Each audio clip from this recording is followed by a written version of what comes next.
ഇവിടെ ഇന്നത്തെ ഈ പഠന ശിബിരത്തിൽ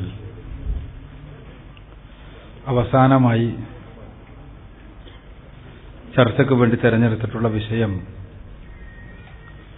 ആഗോള സാമ്പത്തിക പ്രതിസന്ധി ഇസ്ലാമിക പരിപ്രേക്ഷ്യം എന്നതാണ്.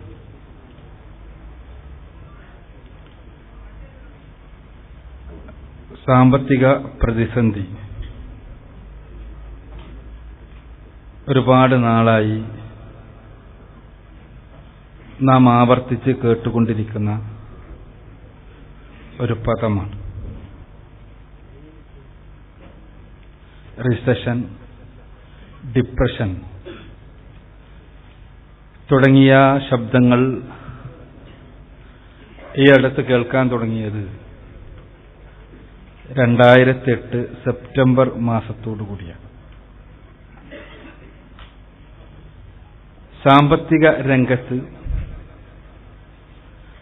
എന്തൊക്കെയോ പ്രശ്നങ്ങൾ നടക്കുന്നു എന്നും ഏത് സാധാരണക്കാരനും ഇന്ന് മനസ്സിലായി കഴിഞ്ഞിട്ടുണ്ട്. നടക്കുന്ന പ്രശ്നങ്ങളുടെ നേർക്കുനേരെയുള്ള പ്രതികരണങ്ങൾ, അതിന്റെ ആന്തോളനങ്ങൾ നമ്മുടെ അടുത്തും നമ്മുടെ ഗ്രാമങ്ങളിലും എത്താൻ സമയമെടുത്താലും ഇല്ലെങ്കിലും എന്തൊക്കെയോ പ്രശ്നങ്ങളുണ്ട് എന്നൊരു ധാരണ പൊതുവെ എല്ലാവർക്കുമുണ്ട്. എന്താണ് പ്രശ്നം? ഇസ്ലാമികമായ കണ്ണിലൂടെ നോക്കിക്കാണുവാൻ വേണ്ടി ആണ് പ്രശ്നത്തെ ഇസ്ലാമികമായ കണ്ണിലൂടെ നോക്കിക്കാണുവാനാണ് നമ്മുടെ ക്യാമ്പിൽ, നമ്മുടെ ഈ പഠന ശിബിരത്തിന്റെ തലക്കെട്ട് നമ്മളോട് ആവശ്യപ്പെടുന്നത്. സാമ്പത്തികം, സമ്പത്ത് മനുഷ്യന്റെ നിലനിൽപ്പുമായി ബന്ധപ്പെട്ട ഒരടിസ്ഥാനപരമായ ഉപാധിയാണ് എന്ന് നമുക്കറിയാം. സമ്പത്തിന്റെ വിനിമയം, അതിനെക്കുറിച്ചുള്ള പഠനങ്ങൾ, ഇതെല്ലാം ഒരു വശത്ത് നടന്നുകൊണ്ടിരിക്കുന്നുണ്ട്. മനുഷ്യൻ ഒരു സാമൂഹ്യ ജീവിയാണ്. ആ നിലക്ക് മറ്റ് സാമൂഹ്യ ജീവികളെപ്പോലെ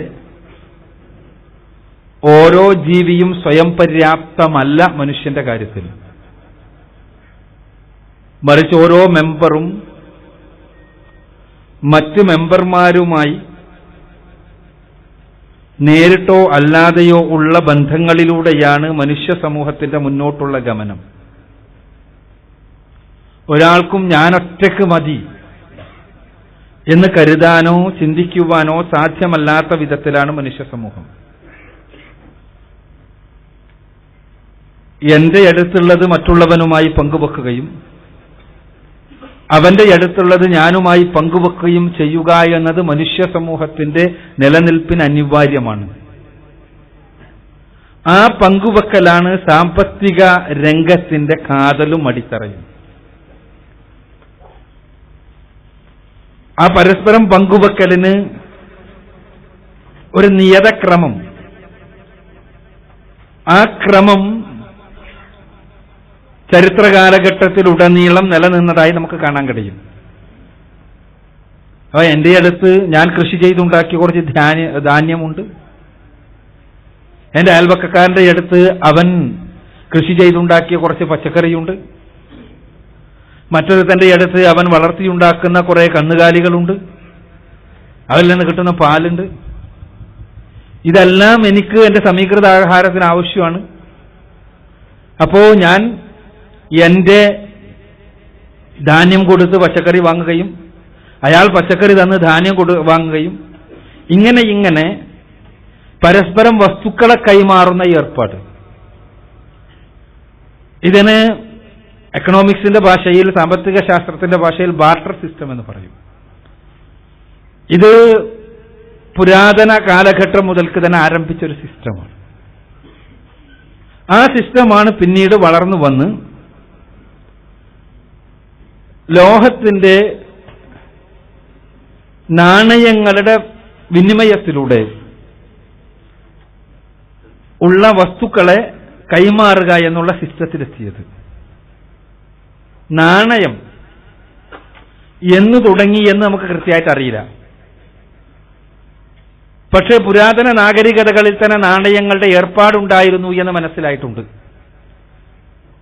ക്രിസ്തുവിന് 2050 വർഷങ്ങൾക്ക് മുമ്പുണ്ടായ രേഖ എന്ന് വിചാരിക്കുന്ന ഉർനാമു രേഖയിൽ നാണയങ്ങളെക്കുറിച്ചുള്ള പരാമർശമുണ്ട്. അതേപോലെ തന്നെ 1760 BC-യിൽ ഉണ്ടായതാണ് എന്ന് കരുതുന്ന മറ്റു ചില രേഖകളിലും ഷെക്കലുകൾ എന്നറിയപ്പെട്ട നാണയങ്ങളെക്കുറിച്ചുള്ള പരാമർശങ്ങളുണ്ട്. ഈ നാണയങ്ങൾ നിലനിന്നപ്പോഴും നാണയങ്ങളുടെ പരസ്പരമുള്ള വിനിമയത്തിൽ ചില ധാർമ്മികതകൾ തീർച്ചയായും നിലനിന്നിരുന്നു. നാണയത്തിന്റെ വിനിമയത്തിൽ പിൽക്കാലഘട്ടത്തിൽ ഉണ്ടായി വന്നതാണ് പലിശ എന്ന പ്രതിഭാസം. പലിശ ഒരു അധാർമിക വികൃതിയായിട്ടാണ് സംസ്കൃത സമൂഹം എന്നും കരുതി പോന്നിട്ടുള്ളത്. മതമെന്നുള്ള നിലക്ക് രൂപം പ്രാപിച്ച ലോകത്തെവിടെ രൂപപ്പെട്ടു വന്ന മതസമൂഹങ്ങളുടെ തത്വശാസ്ത്രങ്ങൾ എടുത്താലും പലിശ ഒരു തിന്മയായാണ് എണ്ണിപ്പോന്നിട്ടുള്ളത്. ഭാരതത്തിൽ ചാന്തോക്യോപനിഷത്തിൽ നമുക്ക് കാണാം പലിശ പാപമാണ് എന്ന്. അതേപോലെ തന്നെ പഴയ നിയമ ബൈബിളിന്റെ പുറപ്പാട് പുസ്തകത്തിൽ 22-ാം അധ്യായത്തിലെ 25-ാമത്തെ വചനത്തിൽ നമ്മൾ വായിക്കുന്നു, നീ പലിശ വാങ്ങരുത് എന്ന്.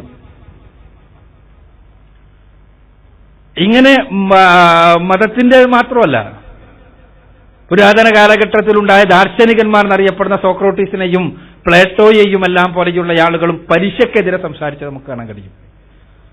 പ്ലേറ്റോയുടെ റിപ്പബ്ലിക്കിൽ പലിശ സമൂഹത്തെ കാർന്നു തിന്നുന്ന ഒരു വസ്തുവാണ് എന്ന രൂപത്തിലുള്ള പരാമർശങ്ങൾ കാണാൻ കഴിയും. അപ്പോൾ പലിശക്കെതിരെയായിരുന്നു പൊതുവികാരം.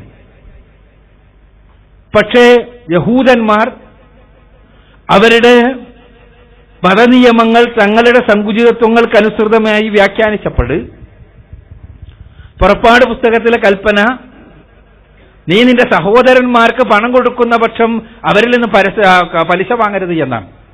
അതവർ വ്യാഖ്യാനിച്ച സഹോദരന്മാർ ഇസ്രായേലിയർ മാത്രമാണെന്നും ഇസ്രായേലിയരുടെ അടുത്ത് നിന്ന് മാത്രമേ പലിശ വാങ്ങേണ്ടതില്ലാത്തതുള്ളൂന്നും പുറത്തുനിന്ന് പലിശ വാങ്ങാമെന്നുമുള്ള വ്യാഖ്യാനം കടന്നു വന്നപ്പോൾ അവർ ലോകത്ത് വലിയ പലിശക്കാരായി.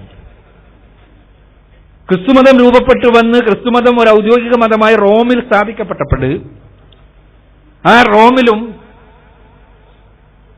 പലിശക്കെതിരായിരുന്നു അവർ. റോമചരിത്രത്തിൽ ക്രിസ്താബ്ദം 1290-ൽ